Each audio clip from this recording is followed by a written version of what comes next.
Bueno, estamos ahora con Alejandro Bodart. La verdad que es un placer tenerte acá nuevamente, ahora ya después de las PASO. Bueno, gracias. Igualmente para mí.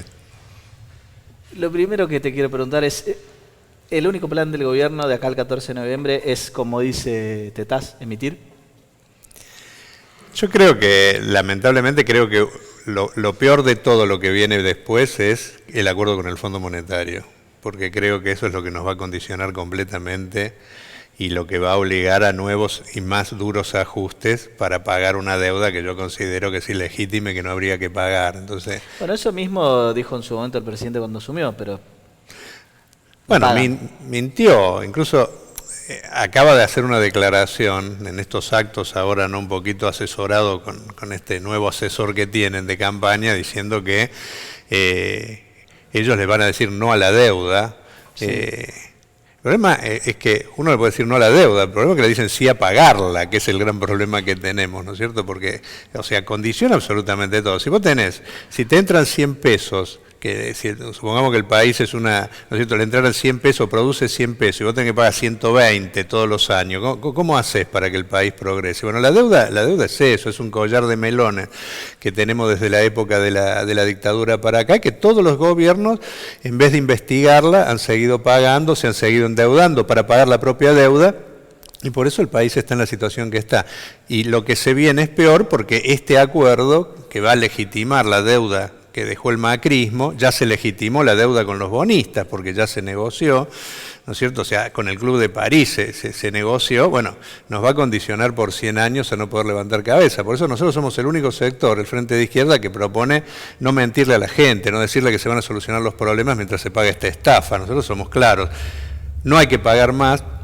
Y todo ese dinero hay que volcarlo a salud, educación, a volver a reconstruir el aparato productivo, que es la única forma de terminar con la inflación y con la especulación. Esa es una de las discusiones que siempre, de un lado, del otro, estamos todos de acuerdo, hay que reactivar la economía. Ahora, de un lado te dicen, la forma de reactivar la economía es, bueno, con la flexibilización laboral. Esa es básicamente la propuesta de la oposición hoy. Y la verdad es que en un país en el que lo que triunfa más es la especulación, prueba de eso es que en los Pandora Papers estamos entre los primeros 5, cuando claramente no tenemos los primeros 5 millonarios del planeta. No sé, a mí me da miedo que se pueda flexibilizar. Bueno, yo incluso te agregaría algo más a lo que vos decís, porque sí, evidentemente hacía mucho tiempo que no se veía, ¿no es cierto?, a sectores políticos hablar abiertamente de la flexibilización laboral. Era palabra, ¿no es cierto?, se le intentaba hacer, pero entre 4 paredes. Ahora se empieza a hablar, ¿no?, como Tetaz, bueno, toda la gente de Juntos por el Cambio, que siempre lo han opinado. Ahora, hay otro problema, que es que, por ejemplo, en Toyota, sí, en la fábrica de Toyota de Zárate, se acaba de firmar un convenio flexibilizador propuesto por la dirigencia del ESMATA, que es del Frente de Todos y que va a ser parte de los que le organizan el acto el 17 de octubre en apoyo al presidente. Por lo tanto, yo creo que nosotros desde el Frente de Izquierda somos los únicos que claramente tenemos una posición con relación a eso. Nosotros creemos que no solo que no hay que flexibilizar más, ¿no es cierto?, el trabajo, sino que al revés, hay que volver a discutir derechos que se han ido perdiendo durante todos estos años, porque hay una precarización enorme, tremenda. El Estado es el principal precarizador, porque la mayoría de los empleados estatales, por ejemplo, son contratados, ¿no es cierto?, y no pueden planificar, porque tienen que esperar todos los años que les renueven los contratos, y eso, sí, y eso hacia los privados. Cada 3 meses. Cada 3 meses, imagínate, si el Estado hace eso, ¿no es cierto?, los privados se ven habilitados para hacer cualquier cosa. Pero el tema de la reactivación de la economía, yo creo que no se quiere reactivar la economía, porque habría que provocar muchos cambios para hacerlo. Nosotros somos un país que en el mercado mundial del trabajo somos proveedores de materias primas, y quieren que sigamos siendo eso, un país que provee materias primas. Y no ha habido ninguna política, ¿no es cierto?, para trasladar la riqueza del campo a la industrialización. Para eso se tendría que empezar por una reforma agraria, en primer lugar. Supuestamente eso es lo que anunciaron Domínguez y Fernández, de que ese acuerdo nuevo que firmaron con el campo tenía que ver con darle valor agregado a la materia prima para de esa manera generar puestos de trabajo.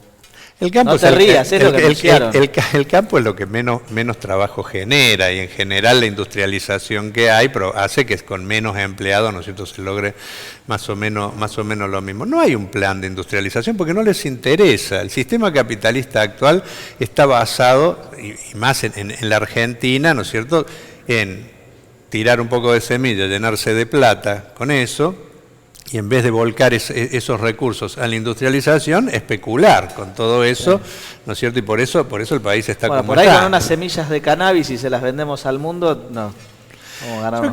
Yo creo que es importante porque la población está muy descreída de la clase política tradicional, por eso surgen hasta estos Milei, ¿no es cierto?, que hablan, dicen cualquier pavada, ¿no es cierto?, y tienen eco en un pequeño sector, sobre todo los sectores acomodados de la capital, pero que refleja un problema, porque hay un gran descreimiento, la cantidad de gente que no fue a votar en las elecciones, la gente que votó en blanco o anuló el voto, y tiene que ver con que volvió la democracia, se dijo que con la democracia se comía, se curaba, se educaba, cada vez la salud está peor, la educación está peor, hay 50% de pobreza, un país proveedor de alimentos.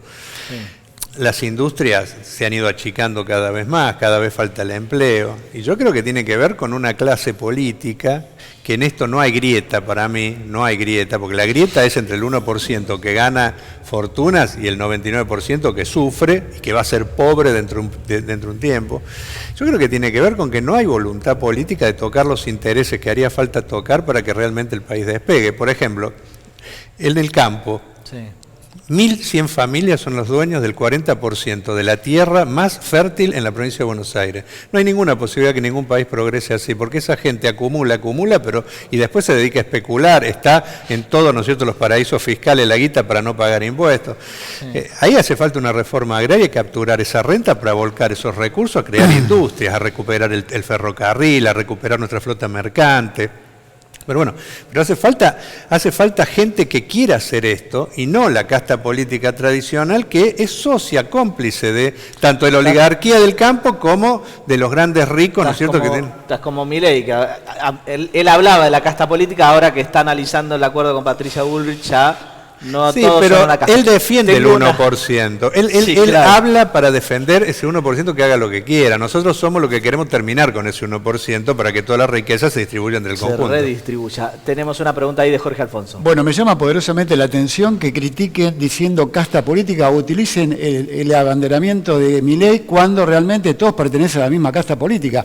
No creo que ningún partido en este momento tenga la solución para que la Argentina salga adelante.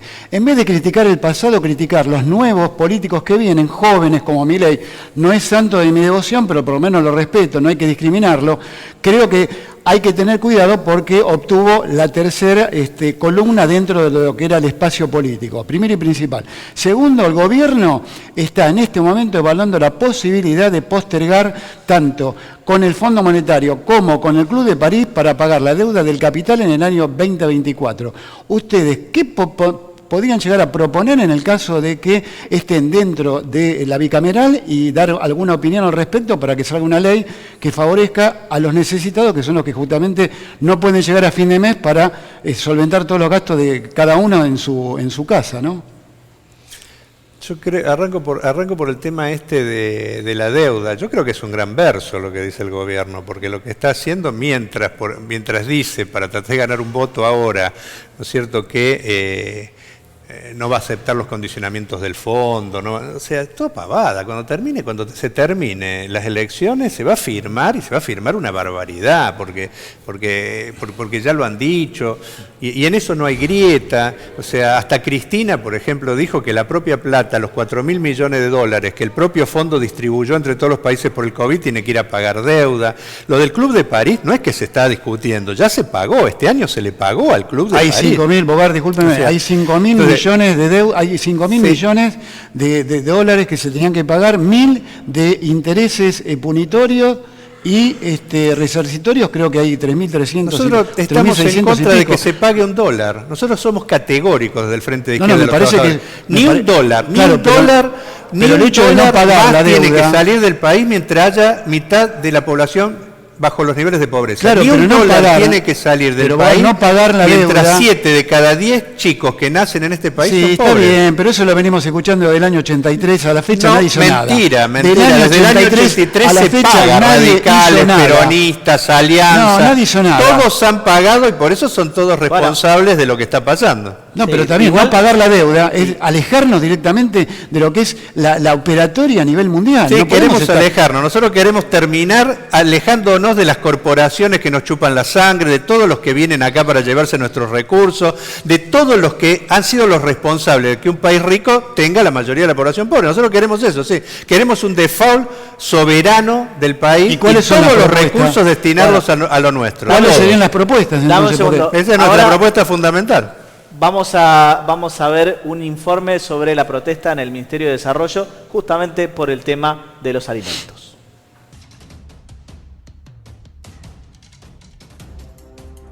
Nosotros nos encontramos hoy acá para decirle a Fernández y al señor Zabaleta que el hambre no lo matamos con polenta. Por eso hemos traído ese plotter y esas polentas que son las que recibimos en los comedores. Esto tiene que ver con una gran compra que hicieron en febrero y después en julio de 600 toneladas de polenta. Ese es un problema, porque la ingesta de los compañeros se basa en polenta y en sémola. Entre tantos reclamos también estamos llevando adelante el pedido y la exigencia de trabajo genuino, porque Sergio Massa salió a decir que van a aprobar una ley en el Congreso de convertir los planes en trabajo genuino y lo único que hacen es convertir los planes en trabajo precarizado. Le trajimos a los funcionarios que nos están llenando los locales, los comedores de polenta, y se los trajimos para que la verdad se lo coman ellos. Necesitamos tener carne, verdura, pollo, artículos de limpieza que no tenemos alcohol, no tenemos detergente, no tenemos lavandina, no tenemos nada. No hay trabajo genuino y la gente está muy enojada por eso, porque tienen que recurrir a un plan. Pero tampoco lo dan este gobierno. Este gobierno no hace nada más que llevar polenta a los comedores. Disminuyendo, en realidad, la posibilidad de una dieta que puedan comer los compañeros y nuestros pibis, algo que sea un poco mejor para la vida, ya que tenemos una crisis terrible, económica, social, donde el pueblo le demostró a Fernández que ya no va más la situación así. Ese es un tema. Lo otro es que cada vez que acordamos algo con estos ministerios, no lo cumplen. Nosotros lo que le estamos pidiendo es que cambien la variedad y la cantidad de la comida. Lo otro que le estamos pidiendo es que nuestros compañeros cobren las altas que ellos acordaron, que es el único sustento que puedan tener. Le decimos sí al trabajo genuino por convenio, no al trabajo precarizado que quieren meternos hoy más en la ley. Bueno, siguiendo con la pregunta de Alfonso, ¿cómo salimos de esto? Bueno, yo evidentemente no profundizando los problemas como dando más se polenta, reflejó ahí. Que no. Lo que es tremendo es que después del palizón electoral que recibió el gobierno, en vez de sensibilizarse un poco, siga con esto, porque esto fue posterior a las elecciones, no es antes, no es que por las elecciones cambian. Ahora, la semana pasada. Por eso, la semana pasada. Entonces, muestra que es un gobierno completamente insensible a las problemáticas, ¿no es cierto?, concretas que viven los que menos tienen. Nosotros creemos que si capturáramos la renta, ¿no es cierto?, del 1%, que tiene 1001 mecanismos para no terminar pagando impuestos, para fugar capitales. No hay un verdadero impuesto a la riqueza como debería haber, no por única vez, como ese aporte solidario, sino permanente. Sí, yo te escuché más de una vez que eso debería ser un impuesto permanente. Un impuesto permanente, si se capturara esa renta, discutiéramos una reforma agraria integral para que la riqueza del campo, ¿no es cierto?, pudiera volcarse, distribuirse mejor y volcarse a industrializar el país y no se pagara la deuda, se investigara y después de una investigación discutiéramos qué hacer con esto. Es una estafa, se va a demostrar que la pagamos 50 veces, de que mucho de ese dinero no entró al país, etcétera. Pero si con ese dinero, lo primero que nosotros creemos que habría que hacer es un gran plan de obras públicas. Primero porque hace falta, el país está muy atrasado en infraestructura, eso facilitaría las condiciones para después industrializar, pero podría empezarse por un plan de vivienda masivo. El problema de la vivienda es un problema tremendo, ¿no es cierto? Eso generaría empleo, podría reactivar diversas industrias. Nosotros eso lo acompañaríamos con otra reforma laboral en un sentido positivo, no como la de los Milei y cosas, sino la de rebaja de las horas de trabajo. Nosotros queremos 6 horas de trabajo con igual salario. Como en España, por ejemplo. Sí, como se está discutiendo en todo el mundo, porque hoy las 6 horas son lo que en su momento fueron las 8 horas. Hoy ha aumentado la productividad de manera tremenda, pero eso no se ha visto en una mejora, ¿no es cierto?, para el trabajador, sino todo lo contrario. Aumenta la ganancia fruto de más productividad, pero encima se despide gente, porque hoy lo que un trabajador hace el mismo trabajo que hacían 3 o 4, a lo mejor hace unos años. Entonces nosotros queremos que todo esté al servicio de mejorar la vida de la gente, no de un pequeño sector que utiliza cada recurso, cada avance en beneficio propio, mientras se aumenta la desocupación, la miseria, la precariedad laboral. Entonces hay salida para el país, pero hay que discutir cuáles son las prioridades. ¿La prioridad es la deuda externa o la prioridad es la gente? La prioridad es seguir garantizándole ganancias extraordinarias al 1% o terminar con eso y distribuir la riqueza. O sea, este es un país rico, no es un país pobre. Hay países pobres que no tienen la suerte que tenemos nosotros, que a lo mejor son de un monocultivo, no tienen la posibilidad, ¿no es cierto?, de desarrollarse. Acá tenemos todos los climas, tenemos tierras que son fértiles en casi todo el país, o sea, tenemos energía, o sea, tenemos de todo para ser un país que pueda solucionar los problemas de su gente. Producimos alimentos, vos lo decías en tu editorial, para más gente de la que vive, sin embargo se muere de hambre la mitad de la gente. O sea, el problema es de decisión política al servicio de quién se tiene que trabajar. Existe una casta política, nosotros lo venimos diciendo antes de que a Milei se le ocurriera hablarlo. Es una casta política que administra los negocios del 1%. Ese 1% les paga las campañas electorales, por lo tanto, cuando gobiernan para ellos, no para el conjunto de la población. Y en esto no hay grieta. Por supuesto, podemos decir que la gente Juntos por el Cambio son los dueños directamente que mandaron a sus hijos a tratar de que se apoderen del aparato del Estado. Pero los otros del peronismo son en realidad los representantes también, tal vez son más empleados que dueños, pero trabajan para el mismo objetivo. Y por eso crece la pobreza y la miseria en este país, y por eso pasan los años, y siempre hay cada vez más pobres, cada vez más miseria, cada vez más indigencia, cada vez más falta de trabajo. Entonces, llegó el momento de cambiar, pero el único que propone un cambio es el Frente de Izquierda, porque nosotros tenemos claro que hay que tocar intereses y sabemos de qué lado vamos a estar, porque acá no se puede estar de los dos lados del mostrador. O se está con ese 1% o se está con las mayorías populares. Y si se está con las mayorías populares, hay que ponerle fuertes impuestos a esta gente, que hay que castigar duramente a los que fugan, tenemos que discutir suspender los pagos de la deuda y volcar todos los recursos hasta sacar a la gente de la pobreza. Se puede sacar, pero bueno, por eso tiene que votarnos a nosotros, que somos los únicos que defendemos al pueblo trabajador. El resto son todos unos chantas que le van a mentir en los días que quedan, y después se van a olvidar absolutamente todas las mentiras que hicieron al otro día, como usted lo sabe, y por eso tiene una bronca bárbara. Ahí tenemos una pregunta de Oscar Echarren. Gracias, Juan Pablo. No, ahí Bodarte hablaba de lo que es la fuga de capitales o la fuga de dólares. La fuga de dólares también es, digamos, la gente de clase media que guarda los dólares debajo del colchón y se anima a invertir o a tomar un empleado más para su negocio, para su comercio, para su estudio jurídico también puede ser. O sea, lo que no hay en Argentina es la confianza. Tendría que haber una especie, como veníamos hablando antes de entrar al programa, una división o digamos una diferencia entre lo que son las pymes y las grandes corporaciones o las multinacionales.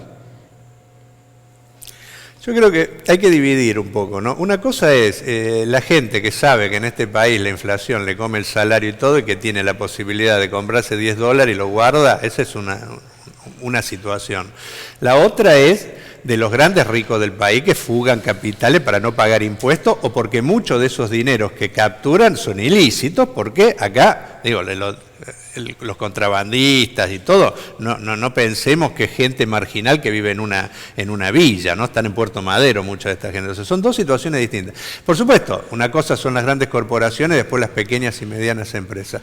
Pero la discusión fundamental fundamental para mí es que no se puede igualar las cosas. No tiene que ver una cosa para mí con la otra. Nosotros tenemos que discutir cómo los grandes evasores del país, cómo capturamos ese dinero que se ha hecho a partir de trabajo argentino, pero que está en algún lugar para no pagar impuestos, para no colaborar con la salud, con la educación, con vivienda, con infraestructura. Bueno, eso es un delito y por lo tanto hay que ser durísimo, pero no va a pasar nada. Por ejemplo, están en el Congreso las 2.400 empresas que han fugado dinero, ¿no es cierto?, en los últimos años. Están los nombres, o sea, no es que se van, no hacen un túnel para sacar la plata por abajo. No, como tenemos una banca perforada completamente porque es privada, cuando nosotros creemos que habría que nacionalizar la banca para que todo el control lo tenga precisamente el Estado, como hay que nacionalizar el comercio exterior para que un grupo de vivos no nos traten de vender los alimentos al mismo precio que lo venden afuera, porque termina siendo negocio. Todas esas medidas que habría que tomar.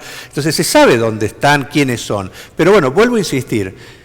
Las dos grandes coaliciones que se postulan permanentemente para gobernar defienden los intereses de los que fugan, por eso nunca pasa absolutamente nada con esto. Nosotros, por ejemplo, cortaríamos cabeza, no dejaríamos un títere en pie con relación a toda esta gente. Lo saben que somos los únicos. Ojo, no se confundan con Milei. Milei trabaja, parece 1%. Milei lo que quiere es que puedan seguir haciendo lo que quieran, ¿no es cierto?, de una manera incluso superior a la actual. Los que queremos terminar con ese curro y que todos los recursos del país vuelvan a la gente somos nosotros. Ahí se me sale de la vaina Alfonso. No, yo la verdad que me asombro. Pero digo, a ver, puntualmente, ¿usted está de acuerdo con el proyecto que ya ingresó a diputados con respecto a los planos sociales, trabajarlos, o sea, transformarlos en trabajos genuinos? ¿O piensa que también es una artimaña del gobierno para desenmascarar un poco toda esta política que usted dice nefasta que está trayendo el gobierno, que yo creo que del 83 la izquierda hasta el día de hoy no hizo nada, porque la verdad no hizo nada, pero al margen, digo, ¿usted está de acuerdo o no está de acuerdo con estos planes sociales, transformarlos en trabajo? Se va a recuperar el trabajo dentro de la automotriz, de la agroindustria, etcétera, etcétera. Puedo llegar a nombrar una lista interminable de empresas que están obligados a tomarlos. Nosotros no creemos que la salida sea más trabajo precario, nosotros queremos trabajo de calidad y desde ya nosotros queremos terminar con el plan social. El plan social no lo inventamos nosotros. Sí, de hecho, ojo que es un reclamo y si te acordás, hará un mes y medio, 2 meses, hablamos por ejemplo con Delía. Es un reclamo de los dirigentes sociales, ¿sí?, de los propios dirigentes sociales que de alguna manera se le encuentre una salida a esto y se transforme en empleo.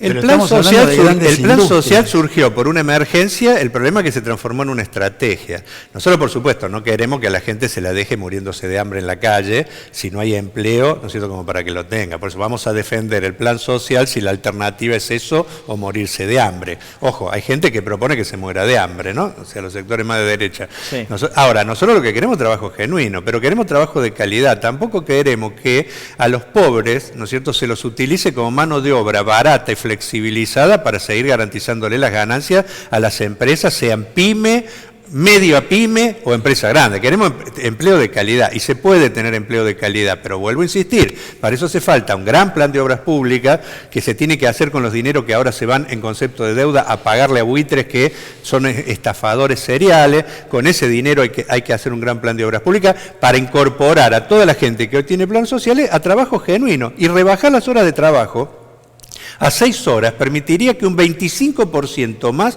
de la población económicamente activa tenga un trabajo digno. Y tienen espalda, en primer lugar, las grandes corporaciones para hacerlo, porque han ganado fortuna los bancos, las empresas de servicios privatizadas, o sea, tienen espalda de sobra. Y tendríamos que discutir qué hacer, sí, con las pequeñas empresas, pero hay que hacer este tipo de cambios si queremos solucionar el problema, porque si no lo demás es cháchara para ganar una elección, para juntar un voto, pero no para solucionar ningún problema. Por eso tenemos los problemas que tenemos. Y vuelvo a insistir, los únicos que tenemos este tipo de propuestas que permitirían salir de raíz del problema somos nosotros. Es el Frente de Izquierda. Por eso la gente tiene que saber con claridad que hay una opción de acá a unos días, que es la de terminar con todo lo viejo y darle la oportunidad a gente que queremos cambiar las cosas, tenemos voluntad, no hay ningún interés detrás nuestro, solo el interés de la gente, que nos den una oportunidad para tener más diputados, más legisladores que puedan llevar estas propuestas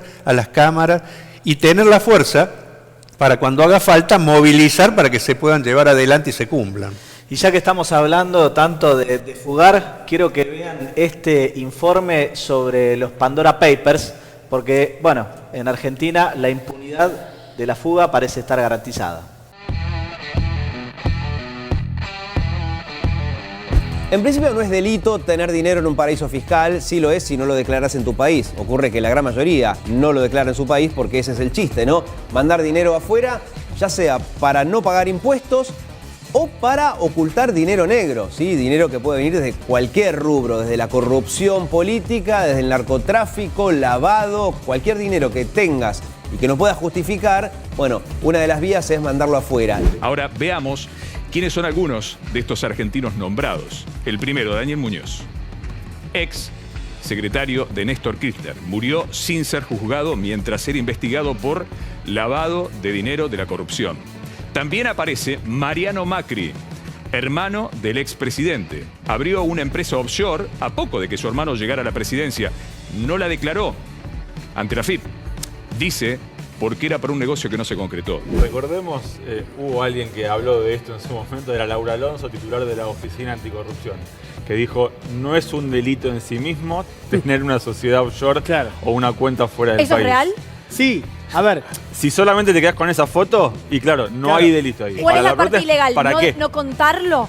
¿Para ¿No qué, declararlo? ¿Para qué uno abre una sociedad offshore en un paraíso fiscal, en una guarida fiscal o como quieran llamarle, para evadir impuestos, básicamente? Que Argentina forme parte del podio fue algo impensado. Cuando nosotros comenzamos a investigar Pandora Papers, fue allá por noviembre del año pasado, sabíamos que había muchos documentos de Argentina, porque ya teníamos una idea de que eran, de los 12 millones de documentos había como 54.000 que nombraban a Argentina, pero nunca pudimos imaginar que íbamos a estar en el ranking de los 5 países con más beneficiarios finales, con sociedades offshore de todo el mundo. Pero aparecen otros que ya están investigados. Sí. Un secretario de Néstor Kirchner, Daniel Muñoz, que ya tiene antecedentes de haber tenido propiedades ocultas en Estados Unidos. Todo Daniel Muñoz, mucho es Miami, Estados Unidos. Sí. Y un financista que se llama Ernesto Clarence, vinculado con José López, el de los bolsos. Sí. Bueno, y además de eso aparecen jugadores de fútbol que sobre todo en Europa se ve que una parte le pagaban en negro de los sueldos. Ángel Di María, Mascherano.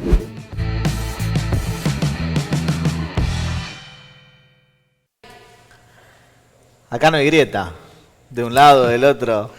Bueno, aparecían... yo creo que es ese 1% y los representantes del 1% que están cada vez que salta esto, porque no es Panama Papers, Pandora y otro después. Lo nuevo es que salte, ¿no? Porque siempre son informes, digamos, de este consorcio de periodistas internacionales. Totalmente, bueno.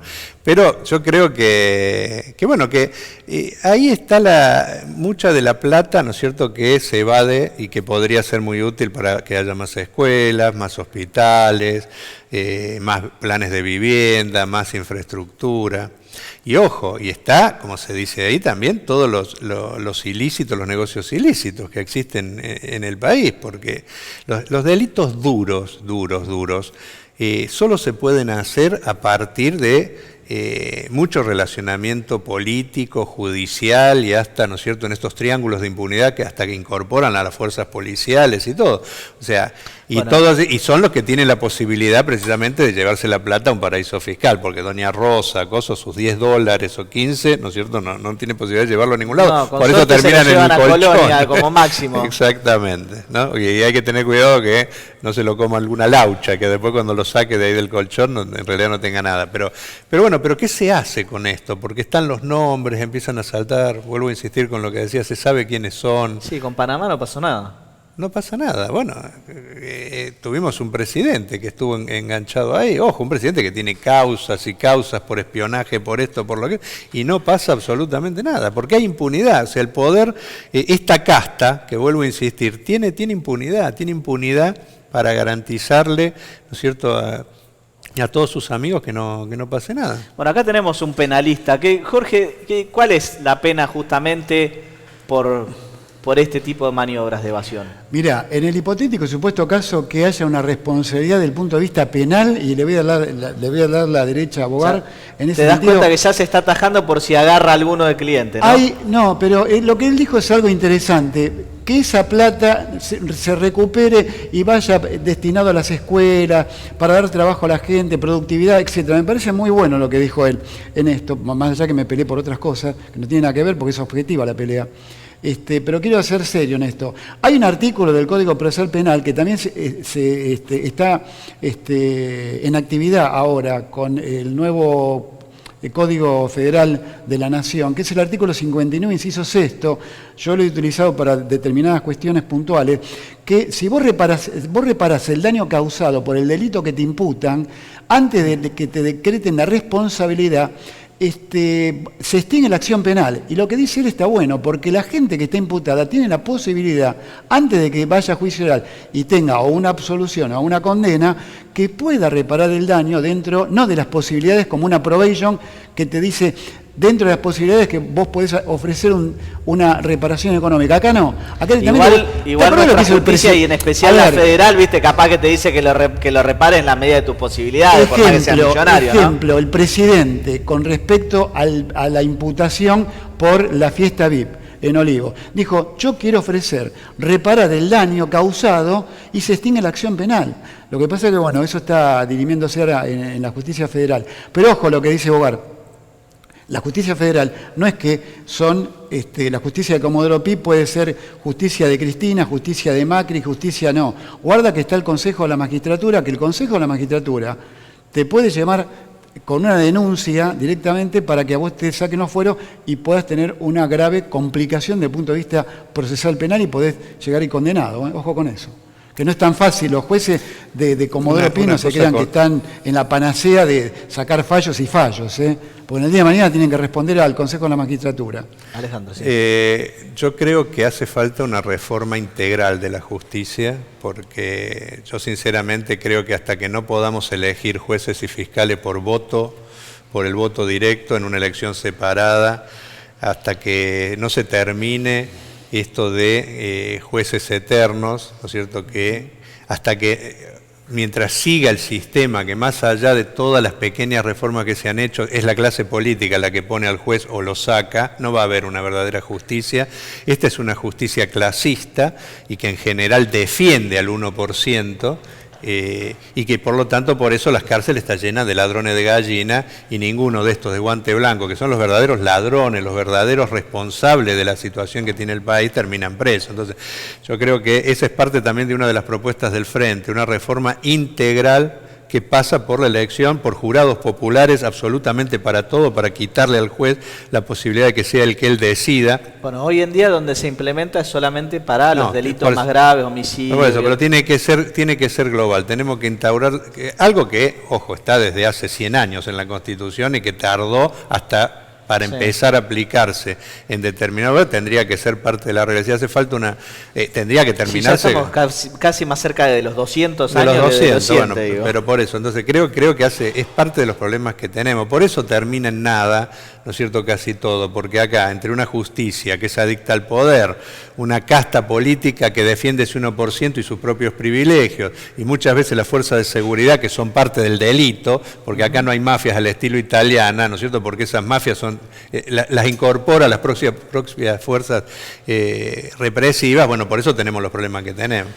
Y tomo esto que decías justamente de que los jueces tienen, digamos, su ideología y su partido para pedirle al Alfonso. Y si no te eligen, si la casta política, vos no sos una persona que le va a demostrar cierta fidelidad a este sistema, nunca vas a ser juez. Sos juez si pasás por ese filtro. Yo he sido diputado, o sea, conozco cómo se eligen. Entonces es la sesión más larga de todo el año, porque el toma y daca, dame 3 jueces, te tiro uno, o sea, así se resuelven todos. Es la única decisión que toman en el Congreso que no la pueden revocar con una ley posterior.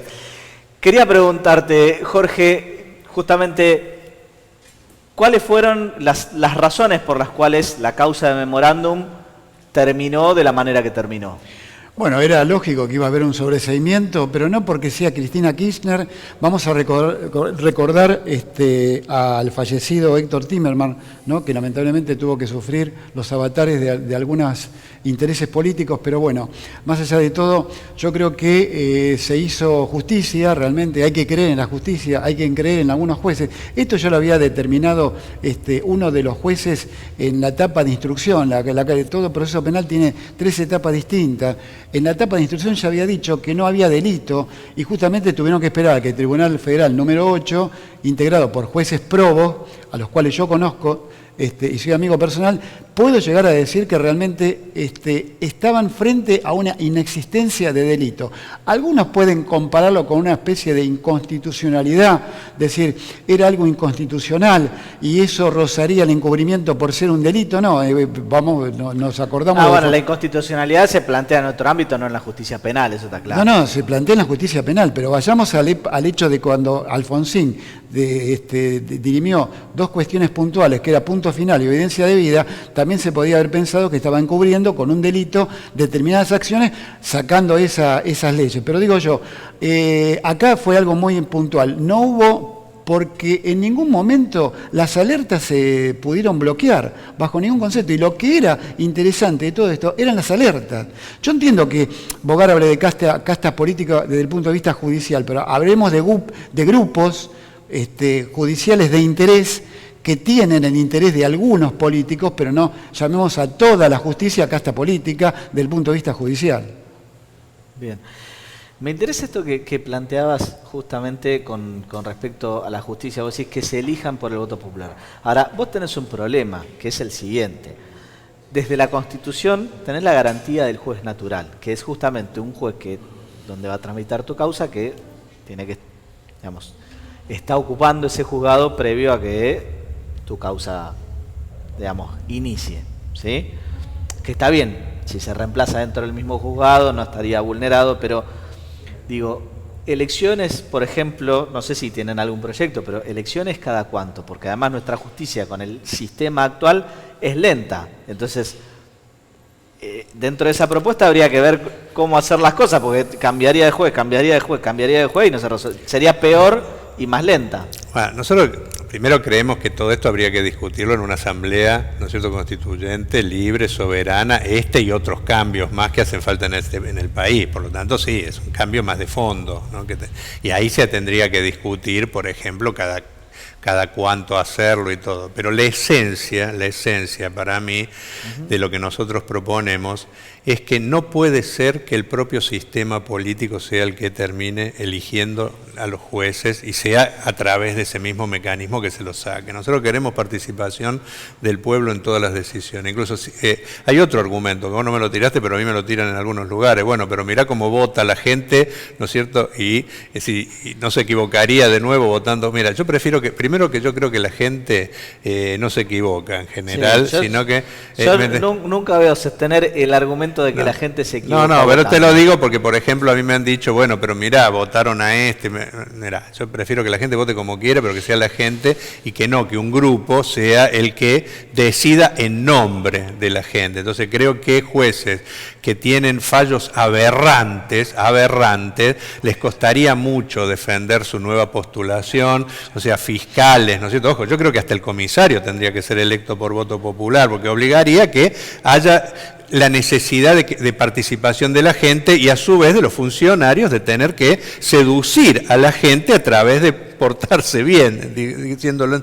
Entonces creo que eso mejoraría mucho todo, sin ser la panacea, porque hace falta otros cambios políticos, más de tipo general, pero en este caso puntual creo que sí. Ojo, jueces y fiscales electos, tribunales populares en todas las instancias, salarios acorde, ojo, porque este para mí es un punto importante, salarios acorde al promedio de un trabajador, es decir, terminar con esta especie de aristocracia que tenemos que no soluciona los problemas y está a la vista de que justicia no existe en el país. El que tiene plata va a entrar por una puerta y va a salir por la otra, el que no la tiene va a tener muchos problemas seguramente, y por eso vuelvo a insistir, las cárceles están llenas de ladrones de gallina, pero los ladrones reales del país andan libres porque se los garantiza una justicia que es muy clasista. La justicia es clasista. Ojo, es patriarcal, podríamos ponerle muchos, ¿no es cierto?, muchos nombres a la justicia. Lo que no le podemos poner es que sea justa, que es lo que